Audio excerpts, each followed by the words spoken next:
नमो नमः बच्चों। आज आप लोग गद्य गरिमा पुस्तक के अंतर्गत लेखक सरदार पूर्ण सिंह द्वारा लिखित आचरण की सभ्यता पाठ का संक्षिप्त सारांश पढ़ेंगे। इस लेख में लेखक ने आचरण की श्रेष्ठता पर जोर दिया है, बल दिया है। वास्तव में मनुष्य का गौरव, उसका मूल्य, उसके जीवन का उद्देश्य सभी कुछ आचरण की सभ्यता पर निर्भर करता है।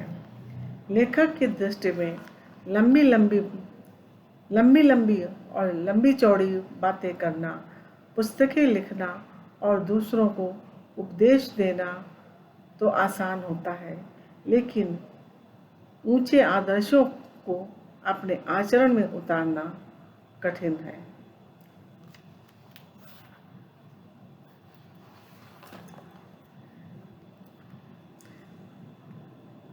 पाठ का सारांश। सभ्य आचरण की भाषा मौन होती है।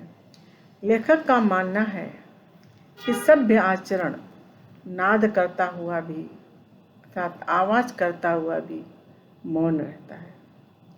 नम्रता, दया, प्रेम, उदारता आदि सदाचरण की भाषा के मौन व्याख्यान है। इसका न तो कोई व्याकरण है, ना ही कोई शब्दकोश। सदाचारी व्यक्ति को कुछ कहने की आवश्यकता नहीं होती है।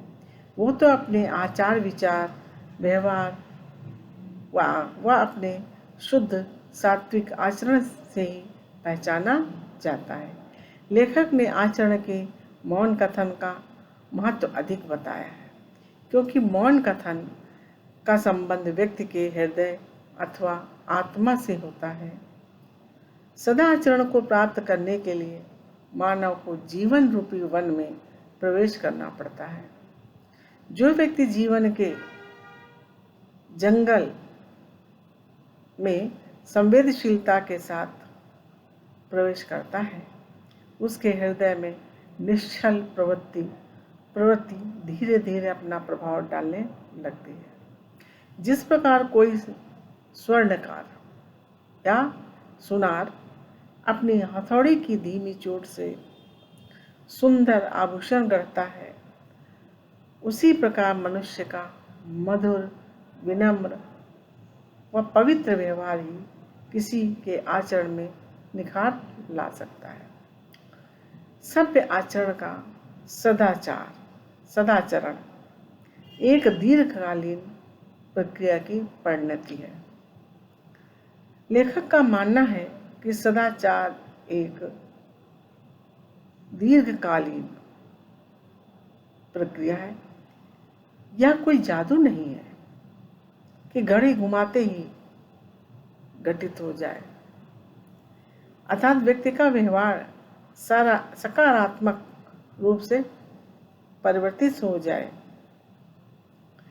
जिस प्रकार हिमालय की सुंदर चोटियों की रचना में प्रकृति को लाखों वर्ष लगाने पड़े, उसी प्रकार समाज में सभ्य आचरणों को विकसित करने में मनुष्य को लाखों वर्षों की साधना करनी पड़ती है, तपस्या करनी पड़ती है। श्रेष्ठ आचरण का निर्माण कोई जादू या धोखा नहीं है जो क्षणिक हो। यह लंबे समय तक की जाने वाली साधनाओं का परिणाम है, तपस्याओं का परिणाम है, जिसका निर्माण धीरे धीरे स्वाभाविक रूप से होता है। आगे लेखक कहता है कि व्यक्ति के आचरण पर शब्द अथवा वाणी का नहीं, बल्कि प्रेरकीय आचरण का ही स्थायी प्रभाव पड़ता है। सभ्य होने का तात्पर्य मानवीयता की भावना से ओतप्रोत होना है। अतः संपूर्ण संसार के बालकों की भाषा आचरण की मौन भाषा का श्रेष्ठ उदाहरण है। सभ्यतापूर्ण आचरण को समझने के लिए किसी से कुछ पूछने की आवश्यकता नहीं होती है। बल्कि ऐसा आचरण तो देखते ही स्वयं बोध हो उठता है कि यह सभ्यतापूर्ण आचरण है। सभ्यतापूर्ण आचरण को केवल मानव प्रजाति ही नहीं बल्कि पशु पक्षी भी सहज भाव से समझ लेते हैं। आगे लेखक कहता है कि व्यक्ति के आचरण का निर्माण करने में न केवल अच्छे विचार एवं व्यवहार सहायक होते हैं बल्कि बुरे विचार, बुरे आचरण, दुखद स्थितियां आदि भी व्यक्ति के आचरण का निर्माण करने में अत्यंत सहायक होती है। जीवन का परम उद्देश्य सभ्य आचरण। लेखक का मानना है कि मानव के जीवन का परम उद्देश्य आचरण का विकास करना है। आचरण के विकास की जो प्रणाली है उसे धर्म के अंतर्गत स्वीकार करके ही हम जीवन पथ पर सफलतापूर्वक आगे बढ़ सकते हैं। लेखक का मानना है कि आचरण की सभ्यता चूंकि मौन होती है अतः उसका मूल्यांकन कुछ पैमानों के आधार पर ही संभव है और ये पैमाने हैं परिश्रम, प्रेम एवं सरल व्यवहार। हम पूर्व निर्धारित आदर्शों पर चलकर अपने जीवन के आदर्श को प्राप्त नहीं कर सकते। यदि हमें अपना आचरण संवारना है तो दिन रात परिश्रम करके अपने जीवन मार्ग का निर्माण स्वयं करना होगा।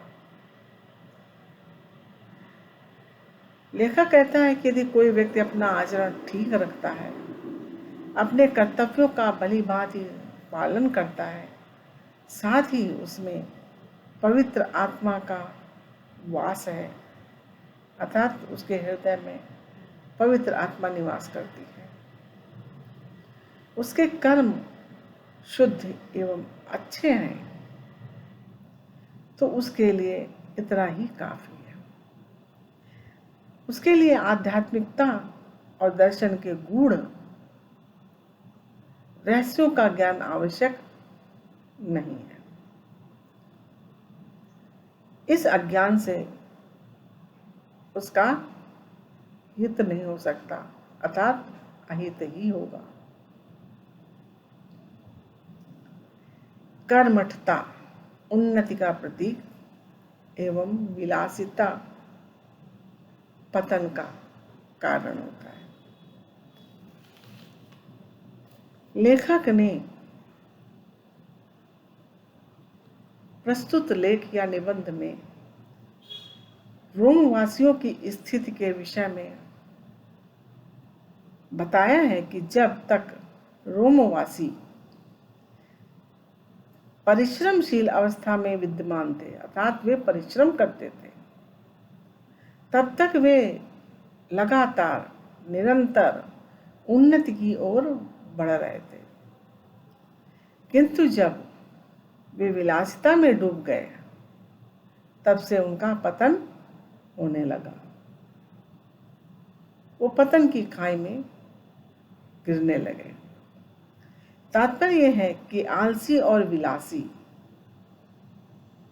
जीवन पतन की ओर तथा परिश्रमी और कठोर जीवन उन्नति की ओर ले जाता है।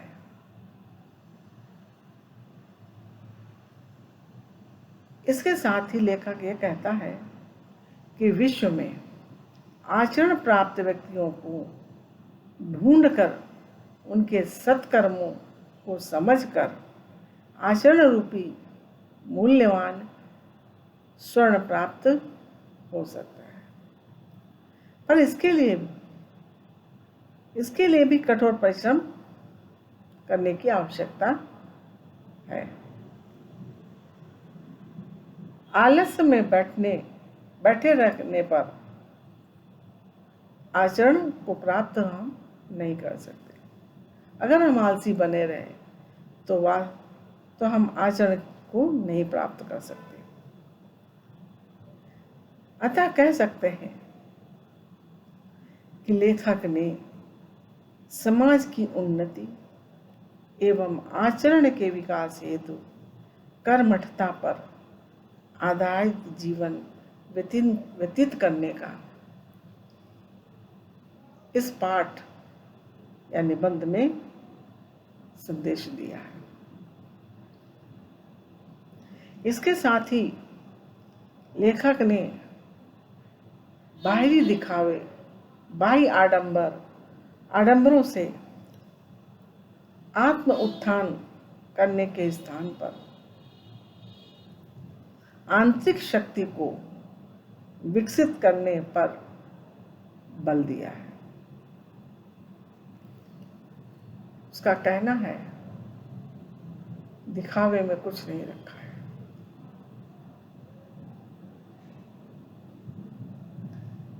निष्कर्ष,